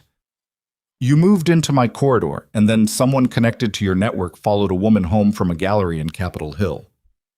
The air in the warehouse shifted. Lim's composure fractured along a very fine line, not visible to most people, but Min-jae was not most people. "I don't know anything about a woman," Lim said. "That is the wrong answer," Min-jae said, "because it means someone inside your operation is running actions you don't know about, which means you either gave someone latitude you shouldn't have, or you're lying to me right now. I'm giving you the opportunity to tell me which one it is." Lim was quiet for a moment. His hands were still. His eyes were doing the work, moving between Min-jae and the two men behind him, calculating, running the math that men in his position always ran when they were deciding whether a situation was recoverable. "The corridor move was mine," Lim said finally. "The woman. I'll find out who authorized that, and I'll handle it internally." "You'll handle it," Min-jae said. "Yes." "And the corridor?" A beat. "That's a conversation about terms." "No," Min-jae said. "It isn't. You pull your trucks off the Ballard route by Friday. You pull them off the Fremont secondary by the end of the month. And you explain to whoever followed that woman that the next time anyone connected to your network comes within 2 blocks of her, the conversation we have will not be in a warehouse." Lim's jaw was tight. "You're not giving me room to—" "I'm not interested in room," Min-jae said. "I'm interested in clarity. You've operated in this city for a decade because I have allowed you to operate. I have allowed it because you are competent and because you stayed inside the lines we agreed on. 3 weeks ago, you stepped outside those lines. I am telling you now to step back inside them." He held Lim's gaze. "This is the conversation where that happens. There is no second conversation." The warehouse was very quiet. Lim looked at him for a long moment. Then he looked at Baek. Then he looked at Cho, who had not moved or changed expression for the entire meeting. "Friday," Lim said. "Friday," Min-jae confirmed. Lim turned and walked back through the side door. His 2 men followed. The door closed. Baek let out a breath through his nose. "He'll pull back," Baek said. "For now." "For now," Min-jae agreed. "And after now?" Min-jae picked up his coat from the crate he'd set it on. "After now is a different problem." He put the coat on. "Who was the car registered to specifically, inside his network?" "A man named Yoon, mid-level. He runs the logistics side of Lim's pharmaceutical chain." "Yoon authorized the surveillance himself?" "That's what the intelligence suggests. He's ambitious. He may have been testing whether Lim would back him up if it escalated. Or testing whether I'd respond. Possibly both." Min-jae buttoned his coat. "Keep eyes on Yoon, not Lim. Yoon. Ambition without permission is the more dangerous variable." They left the warehouse. Outside, the Seattle night was cold and wet, a light rain falling in the way Seattle rain fell. Not dramatically, just persistently, like it had nowhere else to be. Min-jae stood beside the car for a moment and let it hit his face and thought about Naomi at the gallery opening, standing in front of a large canvas in a green dress that he had thought about more than once since that night. Her expression as she watched people look at her work. Not proud exactly, more like someone watching a private thing become public and not yet certain how they felt about the exposure. He had stood beside her for 2 hours that night and had not once thought about the corridor or the trucks or David Lim. That was the problem. That was the problem, and he knew it was the problem, and he could not make himself regarded as only a problem, which was its own kind of problem. He got in the car. The call from Naomi came at 8:47 that evening. He was home. He was at his desk with the Yoon file in front of him, and a glass of water he had not touched, and the drawing in the center drawer that he did not need to open to know was there. He picked up on the first ring. "He came to the apartment," she said. Everything in Min-jae's body went cold and precise. "Terrence. He was in the hallway when I came home. Someone must have let him through the exterior door." Her voice was controlled, but he could hear the layer under the control, the layer that was shaking. "He didn't touch me. He was loud. He was saying things about Amari and about you and about—" She stopped. Amari was inside. She could hear him through the door. Is she okay? She's scared. Her voice broke on the last word, just briefly. She's asking for you. He was already standing. Is he still there? No, he left. I think a neighbor came out and he left. Are you inside now? Door locked? Yes. Don't open it, I'm coming. Min-jae, you don't... I'm coming, he said. I'll be there in 15 minutes. He called Baek from the car. Cole went to the apartment. I know, I just got the call from... Where is he now? We have him at a bar on Rainier. He's been there 20 minutes. Keep him there. A silence. Sir, Baek said carefully. Define keep him there. I mean, keep eyes on him. I want to know the moment he moves. Min-jae's voice was flat. I'm going to her first. Then I'm going to deal with Cole. He arrived in 13 minutes. Park drove it the same way he'd driven it the night of the diner, with the specific, focused efficiency of someone who understood that the speed mattered without needing to be told why. Naomi opened the door before he knocked. She had looked like this the night of the fever, the control worn thin, the exhaustion showing through the gaps. But this was different. Fear was a different texture than exhaustion. He knew what fear looked like in a person who was trying not to show it. He came inside. Amari was on the couch. She was not crying. She was curled in the corner of the couch, with a blanket pulled up to her chin, and her eyes very large and very fixed on the door. And when Min-jae came through it, she held very still for 1 second, the way children hold still when something they were waiting for finally arrives, and they're not sure yet if it's safe to react. Then she held her arms out. He crossed the room and sat beside her on the couch, and she climbed into his lap for the second time since he'd known her, and this time there was nothing easy about it. She climbed up fast and pressed herself against him hard, the way children hold on when they have been frightened and need to verify through contact that the world is still solid. He put his arms around her. He felt her breathing against his chest. Rapid at first, then slower. He was yelling, she said, into his shirt. Her voice was very small. I know, he said. Is he going to come back? He looked at Naomi over Amari's head. Naomi was standing by the kitchen doorway, arms crossed, watching them, and her expression was something he had no category for. Complicated and exposed and completely unguarded in a way he had never seen her face be. No, he said to Amari. He's not coming back. How do you know? Because I'm going to make sure of it. Amari was quiet for a moment. Okay, she said, finally. The same word she always used when she had decided something was settled. Okay. Business concluded. The confidence of someone who had decided that Min-jae was the kind of person who did what he said. He stayed until she fell asleep. That took 40 minutes. He sat with her on the couch while Naomi made tea in the kitchen, and the apartment settled around them, and Amari's grip on his shirt slowly loosened as her breathing evened out. When he laid her down and came to the kitchen, Naomi was standing at the counter with both hands around her mug, not drinking it. She asked for you, Naomi said quietly. The first thing she said when I got inside was, "Where is he?" He said nothing. She's never done that before. With anyone. Naomi's voice was even, but her knuckles on the mug were white. She's 3 years old, and her first instinct when she was scared was to ask for you. I know. That means something, Min-jae. That means something I can't take back, and I can't protect her from, and I need you to understand the weight of that before you walk out that door tonight and do whatever you're about to do. He looked at her. Do you understand, she said. And it was not a question about Terrence Cole. It was not a question about tonight. It was the question that had been underneath every conversation they'd had for months, finally surfaced and plainly spoken. Yes, he said, I understand. She held his gaze. Her eyes were wet, but she was not crying. Then come back, she said. Whatever you're going to do, come back. He crossed the kitchen. He stopped in front of her, close enough that she had to tilt her chin up slightly to hold his gaze. He took the mug from her hands carefully and set it on the counter, and then he held her face in both hands for a moment. Just that, nothing more. His thumbs on her cheekbones, her eyes on his. And she pressed into his hand slightly, involuntarily, the way people move toward warmth when they have been cold for a long time without knowing it. I'll come back, he said. He left. The bar on Rainier was called the Copper Rail, and it was the kind of place that kept its lights low for practical rather than atmospheric reasons. Terrence Cole was at the far end of the bar with a beer he'd been nursing for 40 minutes, according to the man Min Jae had stationed outside. Min Jae came in alone.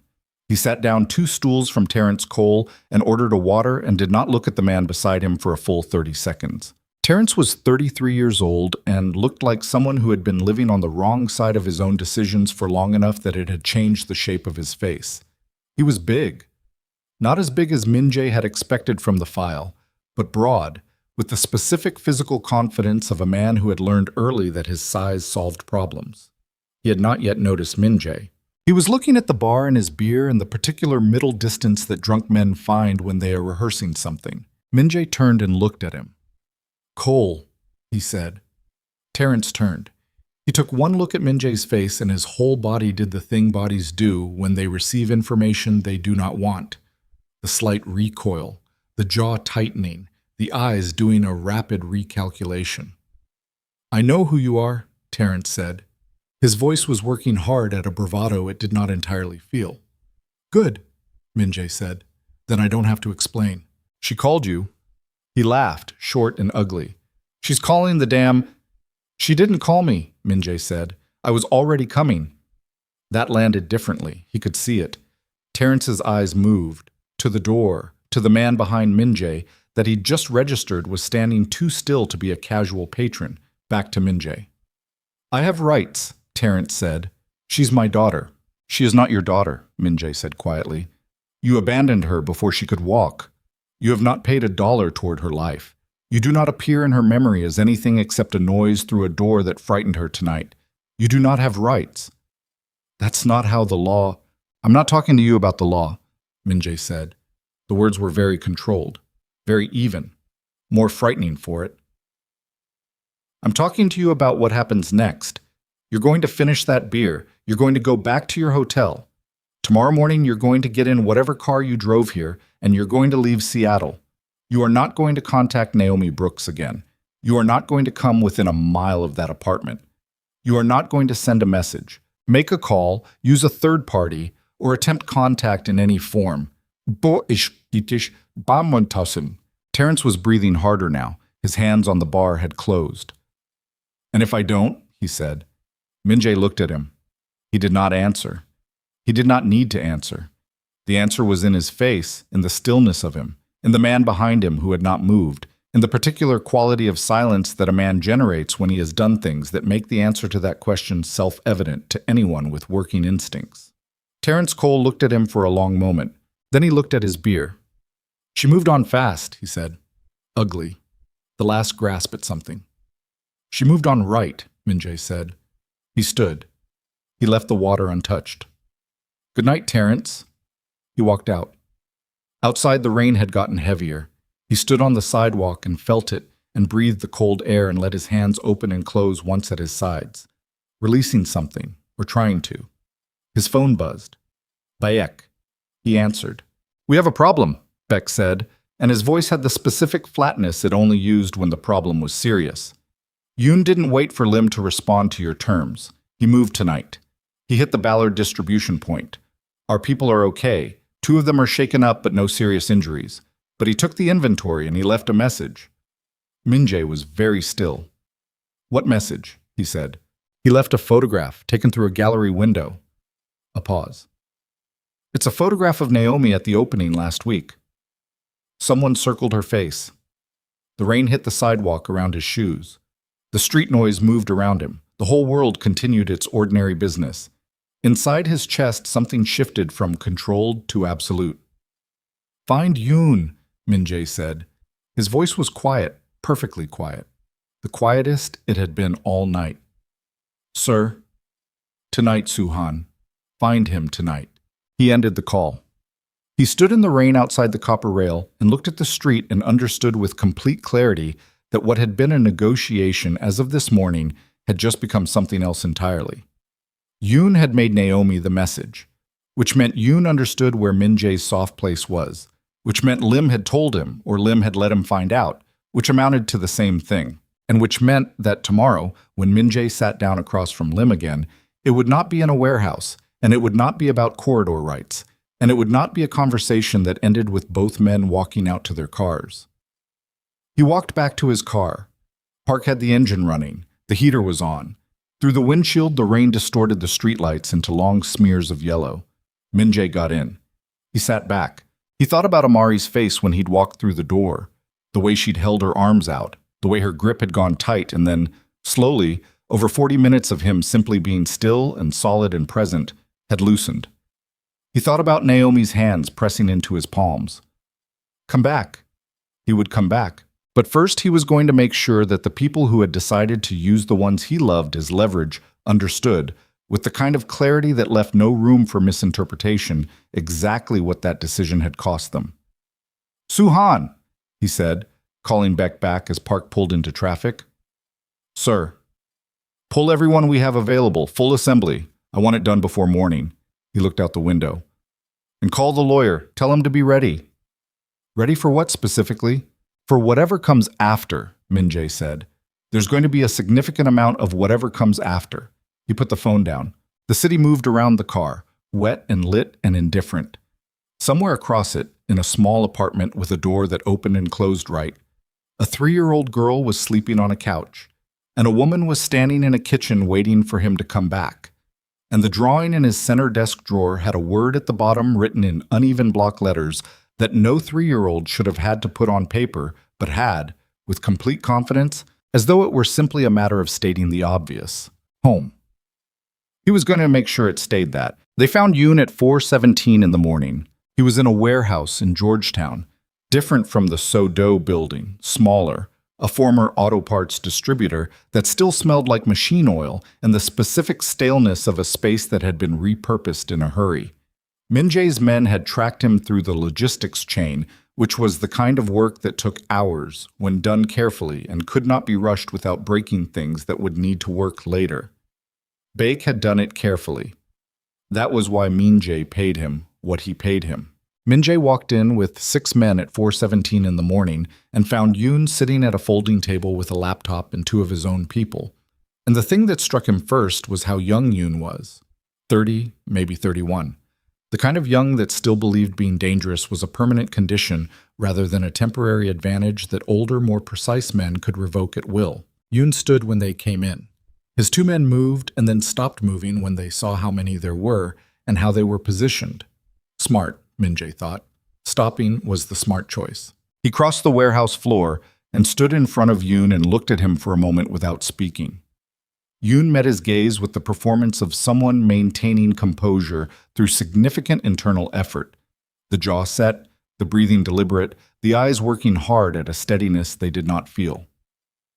The photograph, Min-jae said. Business, Yoon said. It was a woman at a gallery opening, Min-jae said. She paints. She works nights to support her daughter. She has nothing to do with any business. He paused. You put a circle around her face. Yoon's composure fractured along its edges. Lim did not authorize it, Min-jae said. I spoke with Lim 2 hours ago. He was very forthcoming once the context was clear. He let that settle. You acted without authorization because you thought escalating against me was the way to demonstrate your value inside his organization. You thought using her was leverage. Yoon said nothing.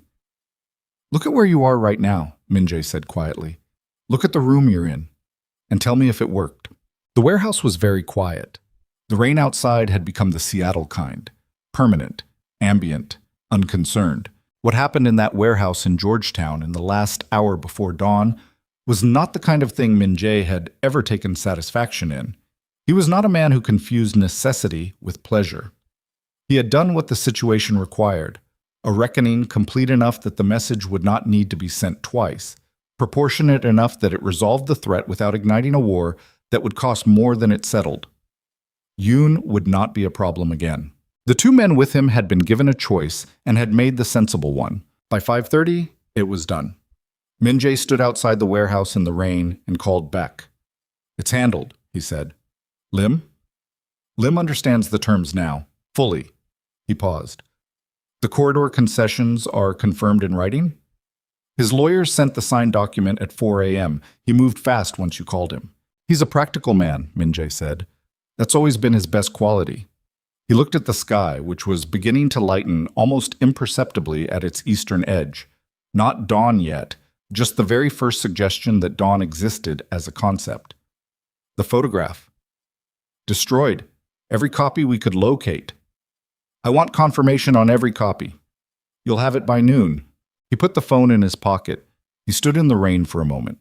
His coat was wet through on the shoulders, and his hands were cold, and there was a tiredness in him that went below sleep debt. The specific depletion of a man who has spent 20 years building an empire that requires at intervals exactly this kind of night, and who is standing in a parking lot in Georgetown at 5:30 in the morning, beginning to understand, with the slow irreversibility of a tide changing, that he does not want to spend the next 20 years doing the same. He got in the car. Home? Park said. Min-jae looked out the window. The city was gray and wet, and just barely beginning to stir. Delivery trucks, a few early commuters, the skeleton infrastructure of a place coming back to life. Beacon Hill, he said. Park did not ask. He drove. He did not knock loudly. It was not yet 6 in the morning, and Amari was asleep, and he was not going to be the thing that woke her. He knocked the way you knock when you want someone to know you're there without demanding anything.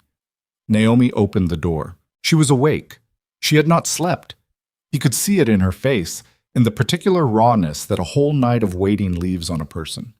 She was in the burgundy pullover again, her hair loose, and she looked at him standing in her doorway, wet from the rain, and did not say anything for a moment. She looked at his face. "Are you hurt?" she said. "No." She held the door open. He came inside.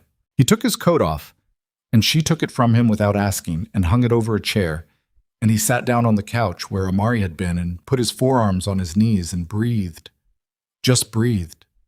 The apartment was warm and quiet, and it smelled like the vanilla from the cupcakes 2 months ago. That was not possible, he knew. It was his memory overlaying the present. But the warmth was real and the quiet was real, and those things were enough. Naomi sat beside him, not close enough to touch, close enough to be there. "Is it done?" she said. "Yes." "The man who—" "It's handled," he said. "He won't be a factor." She absorbed this. He watched her absorb it, the specific process of a woman who understood what handled meant when he said it, and had made a decision some time ago about whether she could live in a world where that was sometimes the answer. He had not asked her to make that decision. She had made it herself quietly, in the way she made most of her important decisions, without announcement, without consultation, through the private application of her own judgment. "Terrence left this morning," she said, early. His hotel room was checked out by 5 a.m. "I know." She looked at him. "I didn't do anything to him," Min-jae said. "I spoke to him in a bar. I told him to leave. He left." "That's all?" "That's all." She was quiet for a moment. "I need to know that. I need to know that he chose to leave. Because if Amari ever asks me—" "He chose to leave," Min-jae said. "He had options. He chose the one that required the least courage, which is consistent with everything he has ever done." He paused. "She will not hear from him again. That part I can't make into a choice. That part is just the truth." Naomi looked at her hands. She nodded once. They sat in the early morning quiet of the apartment, and the city outside the window moved through its gradual, indifferent waking. After a while, Naomi got up and made coffee. The sound of it was ordinary and domestic and more stabilizing than he would have known to predict. He listened to it the way you listen to a sound that means safety when you have spent a long night in the absence of it. She brought 2 mugs and sat back down beside him, closer this time, and handed him one. He took it and held it and felt the warmth come through his palms. "I want to tell you something," she said. Her voice was careful, not fragile. Naomi's voice was never fragile, but careful in the way of someone choosing words with precision. "I've been thinking about it all night, so I'm just going to say it." He looked at her. "I spent 3 years being completely self-sufficient," she said.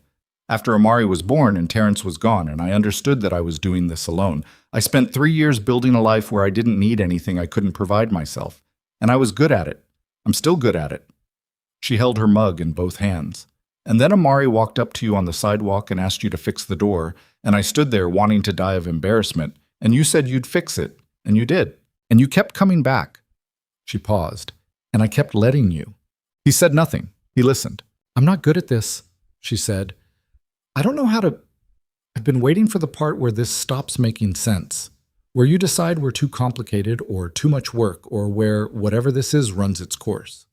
She looked at him directly. But it keeps not stopping, and I need to know if it's going to. I need to know what this is to you, not because I need reassurance, But because Amari is in that room asleep, and she trusts you completely, and I trust you more than I have trusted anyone in 10 years, and I need to know that I'm not... She stopped. That we're not wrong about you. He set his mug on his coffee table. He looked at her for a moment, at the rawness of her face in the early morning light, and the steadiness underneath it.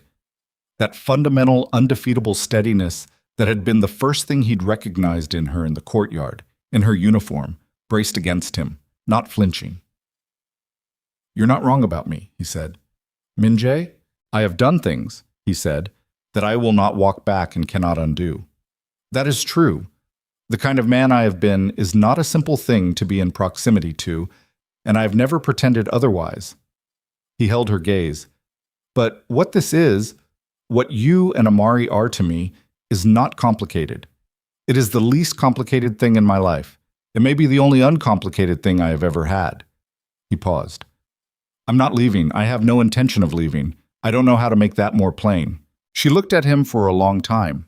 The apartment was very quiet. Okay, she said, soft, the same word Amari used. She leaned against him, just leaned, her shoulder against his arm, her head tilting toward his shoulder. He stayed still for a moment and then put his arm around her, and she settled into that the way Amari had settled, with the specific ease of someone who has been holding something very heavy for a very long time and has finally found somewhere to set it down. They sat like that while the light outside changed, incrementally, from dark to gray to something approaching morning. Neither of them said anything for a long time. It was enough to just be in the room. 3 months later, Min-jae began the process of restructuring in earnest. It was not a dramatic decision. It did not happen in a single moment of revelation. It happened the way real changes happen, gradually, through a series of small decisions that accumulated into something irreversible before he had fully named what he was doing. He brought Beck into his study on a Tuesday morning, the same day of the week as everything, apparently, and laid out the restructuring plan across 2 hours. The pharmaceutical distribution network was to be transferred to Lim's operation in full, at a price that was fair but not generous, because Min-jae was done managing the risk that came with it. The 3 Eastern Corridor operations were to be sold or dissolved. The Sodu warehouse network, the core of the legitimate logistics business, was to be expanded and properly capitalized, which would generate, within 18 months, more annual revenue than the illegal operations had generated in any of the previous 5 years. Beck listened to all of it. He asked precise questions. He took notes. When it was done, he set his pen down. This is a significant reduction in operational scope, he said. Yes, Min-jae said. The remaining structure, the legitimate holdings, the logistics, the real estate, that's manageable with a much smaller team. Yes. Beck was quiet for a moment. Is this about her? Min-jae looked at him. It's about a sustainable future. That's not a no. No, Min-jae said. It's not. Beck picked his pen back up. He looked at his notes. His face held something that was not quite a smile, but was adjacent to one. The expression of a man who had worked for someone for 11 years and had watched that person build walls around every human instinct they had, and was watching those walls come down, and found that he did not object. I'll start the transfer documentation this week, Beck said. Thank you, Suhan. Beck looked up. Min-jae almost never used his given name. Of course, Beck said, and there was something in it. The gallery show was Naomi's second. The first had been the opening in Capitol Hill 3 months ago, the one where the photograph had been taken the night that had started the final cascade. The second was bigger, a proper show, 32 pieces, a gallery in First Hill that had reached out to her after 3 of her paintings from the first show sold within a week of the opening. Min-jae stood in the gallery on a Friday evening in June and watched people stand in front of Naomi's paintings, and he watched their faces change. She painted the way she did everything, with complete intention and without performing the process. The work was large-scale and immediate, figurative without being literal, the kind of painting that communicated mood and pressure and the specific emotional weight of ordinary moments before the viewer's conscious mind had processed what they were looking at. A woman at a window, a child asleep on a couch, a door, painted twice, once dark and warped and barely holding, and once solid and clean and lit from the inside. He stood in front of the door painting for a long time. A woman beside him said to her companion, "There's something about that one." "The light," her companion said. "No," the first woman said. "It's not the light. It's—" You can feel what the door meant to whoever painted it. Min-jae looked at the painting. He could feel it too. Naomi found him there 20 minutes later. She was in a black dress, and her hair was up, and she had the expression she always had at these things. Present, but slightly removed, watching the room the way a person watches something they made go out into the world and become something slightly larger than what it was when it was theirs alone. She stood beside him. "Someone offered 28 for it," she said. "Don't sell it," he said. She looked at him. "Don't sell that one," he said. "Whatever they offer." She was quiet for a moment. Then, "It's mine to sell." "I know." She looked at the painting. "It's the first one I did after you fixed the sill. Did I tell you that?" "No. I stayed up until 3 in the morning. Amari was asleep, and I needed to do something with it." She paused. "I hadn't painted in 3 years, not since she was born. I thought I'd lost it." She tilted her head at the canvas. "Turns out, I'd just been waiting for something worth painting." He looked at her. She was already looking at him.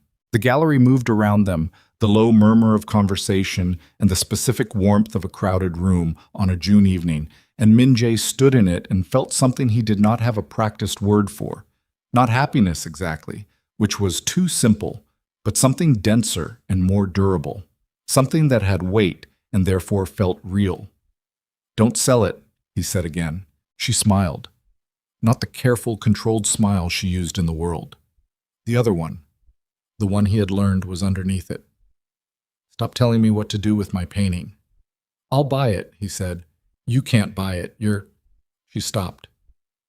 "We live together." "Not yet," he said. She looked at him. The smile shifted into something else, something quieter and more serious and entirely steady. "Is that something you're asking?" she said. "I'm noting a logical next step." "That's the least romantic way to—" "Naomi!" She stopped. He looked at her in the gallery light with the room around them and the door painting on the wall behind them and said it plainly, because he had never been a man who decorated the truth. "I want to come home to you," he said. "I want Amari to have a home that has both of us in it. I want to stop driving back to Medina at night." He paused. "I want to stay." She looked at him for a long moment.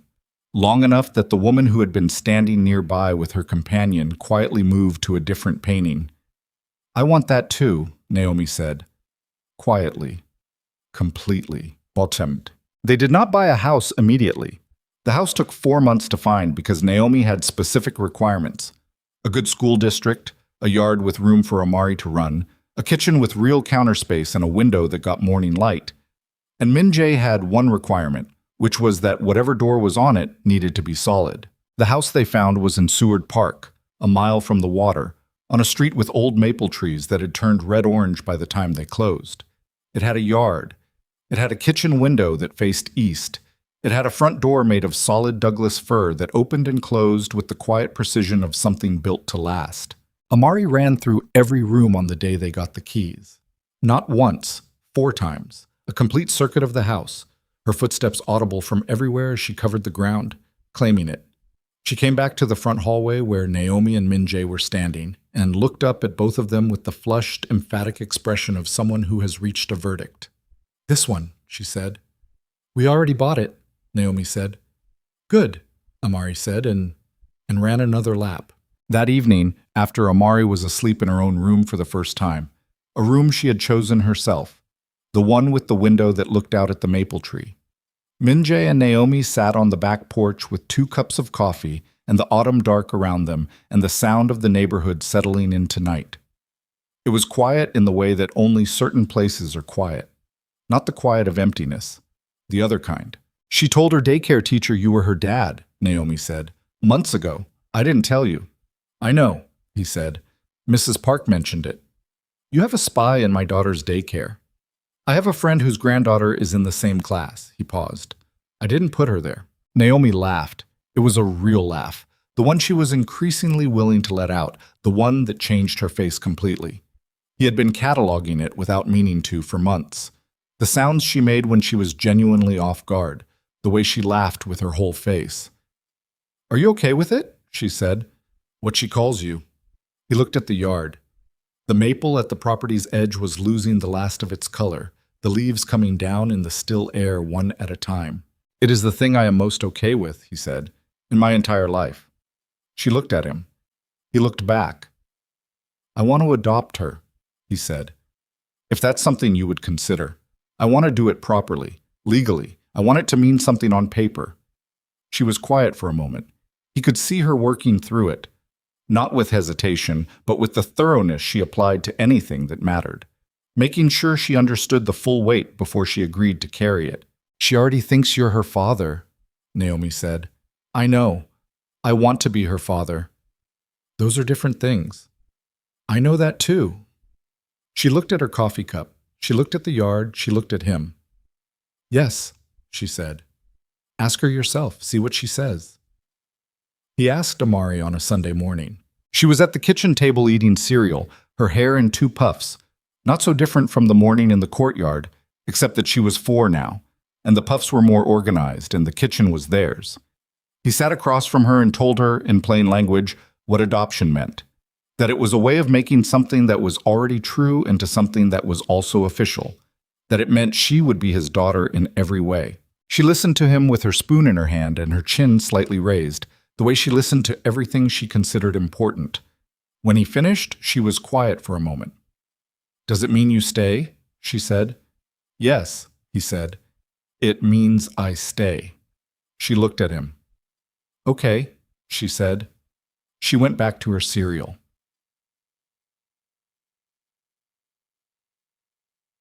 The courtroom was not dramatic. It was a Tuesday.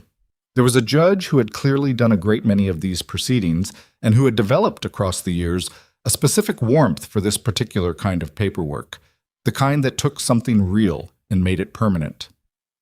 There were the lawyers. There was Bayek, in the back row, wearing a suit and an expression of rigid composure that was doing significant work to contain whatever was happening underneath it. There was a woman from Naomi's work, and Mrs. Kim from the old building, 72 years old and dressed as though this were the most important event she had attended in years, which she had told Naomi it was. Amari sat between Min-jae and Naomi at the front. She was wearing a yellow dress. She had insisted on the yellow dress. She had also insisted on keeping one of the puffs from that morning, even though Naomi had redone her hair, on the grounds that it was her good luck puff and it needed to come to court. The judge asked the standard questions. He went through the documentation, and then he looked at Amari over the bench with the expression of a man who had been doing this job long enough to know which moments were worth pausing for. Young lady, he said, do you understand what adoption means? Amari looked up at him with the directness she had never once modulated for anyone. It means my dad gets to be my real dad forever, she said. The courtroom was quiet. The judge looked at Amari. He looked at Min-jae. He looked at the paperwork in front of him. He picked up his pen and he signed it, and he set the pen down and he said, Congratulations to the Kang family. And his voice was steady, but only just. Baek, in the back row, looked at the ceiling for a moment. Mrs. Kim pressed a handkerchief to her face. Naomi reached over and took Min-jae's hand. He looked at her. She was not crying. She was smiling, the real one, the full-face one, and her hand was warm in his, and Amari had already climbed into his lap and was telling him something he couldn't quite track about how she was going to tell everyone at school tomorrow, and the courtroom was full of the good kind of noise, the kind that happens when something difficult resolves into something right. He held Amari with one arm and held Naomi's hand with the other and sat in the small, unremarkable courtroom and felt the weight of it, the real, solid, specific weight of the life that had been built, piece by piece, from a door that didn't close right. The autumn they moved into the Seward Park house, Min-jae found the brick. He had been clearing the side yard, pulling the last of the summer growth, making space for the thing Naomi wanted to plant along the fence. And he found it half buried in the corner of the lot near the old tool shed, which had come with the house and which they had not yet fully explored. A single brick, red clay, unremarkable. He held it in his hand for a moment. It was not the same brick. He knew that. The brick from the courtyard of the Beacon Hill building was presumably still sitting in the dead planting bed where he had put it, unless someone had moved it. And anyway, this was Seward Park, and there was no logical thread between the two objects except the one he was drawing himself. But he held it for a moment and thought about that first morning. The gate propped open. The cold. The child in the yellow coat who had crossed the courtyard without fear and asked him to fix a door as though that were a simple thing, as though the kind of man he was presented no obstacle to the request. It had not been a simple thing. Nothing that followed had been simple. It had cost. The long nights, the confrontations, the restructuring, the things done in warehouses before dawn that he would carry the weight of in the permanent way you carry the weight of necessary violence. It had cost Naomi something too. The uncertainty, the fear she had managed without showing it, the decision to trust someone whose world was not clean and whose past was not retrievable. None of it had been clean. But Amari was in the house behind him right now. He could hear her through the open kitchen window, telling Naomi something emphatic about the maple tree in the yard. And Naomi was responding in the patient, slightly exhausted, completely devoted tone that was her most honest voice. And the house was warm and full of them, and that, all of that, was real in the specific, irreducible way that only things which have been paid for at actual cost are real. He set the brick at the base of the fence, not as a door prop, just as a marker, a place where something had ended and something else had begun. He went inside. The kitchen was warm. Amari had relocated from the window to the counter, where she was ostensibly helping Naomi with dinner and was demonstrably making it more complicated. Naomi looked at him when he came in. She looked at him the way she had been looking at him for months now, openly, without the protective layer, the way a person looks at someone they have decided completely to trust. "There's coffee," she said. "Thank you," he said. He poured a cup. He leaned against the counter. Amari climbed his leg until he picked her up and held her on his hip, where she held a wooden spoon and supervised the cooking with her characteristic executive authority. The kitchen window faced east. In the morning, it filled with light. Outside, the maple was losing its last leaves, one at a time, unhurried, each one landing where it needed to land. Kangmin Jai stood in his kitchen and drank his coffee and held his daughter and watched his wife cook and said nothing. There was nothing that needed saying. The door behind him was solid, and it closed right, and it locked cleanly, and it would hold against whatever the winter brought, and it would be there in the morning, and the morning after that, and every morning that came after. That was enough. That was, it turned out, everything.